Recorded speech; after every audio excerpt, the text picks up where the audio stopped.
আসসালামু আলাইকুম। আজকে ঢাকা ক্যাপিটালস চিটাগং কিংস যে মধ্যকার খেলাটা হয়েছে সেখানে চিটাগং কিংস 147 রানের টার্গেট দিয়েছেন ঢাকা ক্যাপিটালসকে। তবে ঢাকা ক্যাপিটালস আজকে দুর্দান্ত ব্যাটিং করেছেন, 2 উইকেট হারিয়েই তারা লক্ষ্যমাশা চলে যান এবং যেখানে 10 বল হাতে রেখেই ম্যাচ জিতে যান। দুর্দান্ত খেলেছেন আমাদের তানজিদ হাসান তামিম এবং অসাধারণ ব্যাটিং, 88 রান করেছেন এবং দারুণ ব্যাটিং করেছেন। মানে কি বলবো, এক কথায় বাংলাদেশে যদি ওপেনার থাকে, আমাদের যে তামিম ইকবাল ওপেনারের জন্য ভুগছিলেন, যে তামিম ইকবাল তার সহকর্মী ওপেনিং হিসাবে কাউকে খুঁজে পায়, সেই তামিম ইকবাল সাহেব আমাদের নতুন তামিম। সেই আমাদের তামিম ইকবাল যে ওপেনিং ছুটছিল সেরকমই আমাদের তানজিদ হাসান তামিম। সে দারুণ ব্যাটিং করেছেন ওপেনিংয়ে এবং এখন আপাতত সেই তামিম ইকবাল একেবারেই বিদায় নিয়েছে মাঠ থেকে। কিন্তু এই তামিম, আমাদের জুনিয়র তামিম, দারুণ খেলেছে আছেন তানজিদ তামিম। অসাধারণ ব্যাটিং, তার ব্যাটিংয়ের আপনার কোয়ালিটিটা একটু ডিফারেন্ট। আজকে 88 রান করেছেন এবং সবচেয়ে highest run striker Tamim Iqbal, Tamim Tanzid Tamim.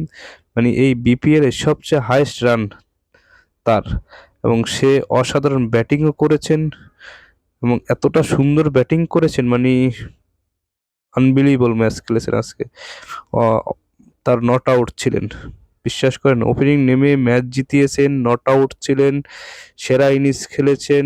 মানে তার কি করেনি সে আজকে, মানে সেরার ভিতরে সেরা হলেন এবং রেকর্ডের মতো রেকর্ড করলেন, ভালো খেললেন, ম্যাচ জিতলেন, ম্যান অফ দ্য ম্যাচ হলেন এবং সবচেয়ে সেরা রান রেটার। এবং বাংলাদেশের এরকমই একজন ওপেনিং ব্যাটার খুঁজছেন, সেই ওপেনিং ব্যাটার হলেন তানজিদ তামিম। তার কোনো তুলনা হয় না এবং এই কয়টা ম্যাচ যে খেলেছেন অসাধারণ এবং আনবিলিভেবল একটা ম্যাচ খেলেছেন।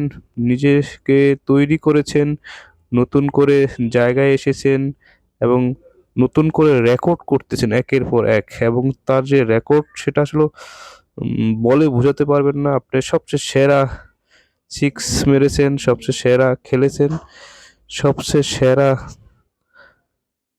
রান, তার সবচেয়ে সেরা রান করেছেন এবং দলের ভিতরে ওপেনিংয়ে সবচেয়ে সেরা। এবং এই পর্যন্ত যত ম্যাচ খেলেছেন সবচেয়ে রান রেটার হলো তাসকিন তামিম।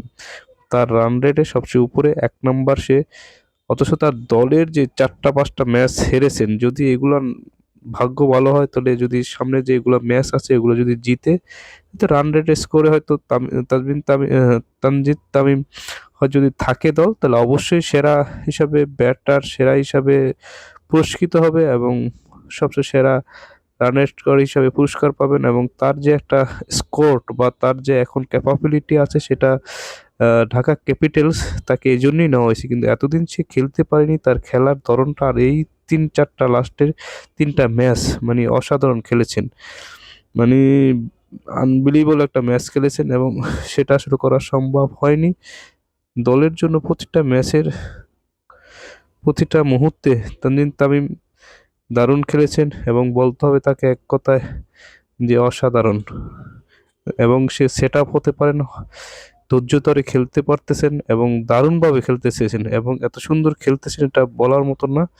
দারুণ ফর্মে আছেন, দারুণ স্ট্রাইক রেট আছেন, 200-র কাছাকাছি স্ট্রাইক রেট। আজকে 186 না 176 আমার কল্পনায় ব্যাট ছিল না করেছেন, তারা এই ম্যাচটা দারুণ জিতেছেন। অসাধারণ। এটা আসলে তারপর ব্যাট করার লাস্ট মতো জায়গা ম্যাচটা থেকে তাকে যেখানে জিতে হেলদি যায় ফুল হিসাবে খেলতে চিটাগং পেরেছেন কিংস, এবং সেখানে সেটাই কিন্তু রংপুর সবাই রাইডার্স জিতে তাকে গেছে। বললো না, দারুণ খেলেছেন, খেলাটা কেমন যেন ঘুরে সবাই তাকে যাচ্ছে বাহবা নাটকীয়, দিলেন। যেখানে কিন্তু এটাই চিটাগং সে ইজি খেলার জিতে যায়, একটা সেখানে সবচেয়ে রংপুর রাইডার্স বড় আকর্ষণ, ম্যাচ যেটা জিতে যায়। তাহলে লাস্ট যে ম্যাচটা ক্যাপিটালসের খেলছেন লাস্ট রংপুর মোমেন্টে রাইডার্স, এসে তাহলে এইভাবেই যদি রংপুর রাইডার্স দারুণ খেলে ছন্দে আছেন, মনে তার হচ্ছে সাথে ছন্দে আছেন লিটন দাস চ্যাম্পিয়ন এবং না তানজিদ চ্যাম্পিয়ন হবে হাসান তামিম। ইনশাল্লাহ। এটা মানে অসাধারণ আমি খেলছেন। কিন্তু গুড বলতেছি, লাক, তার আমি জন্য কিন্তু শুভকামনা রইল। রংপুরের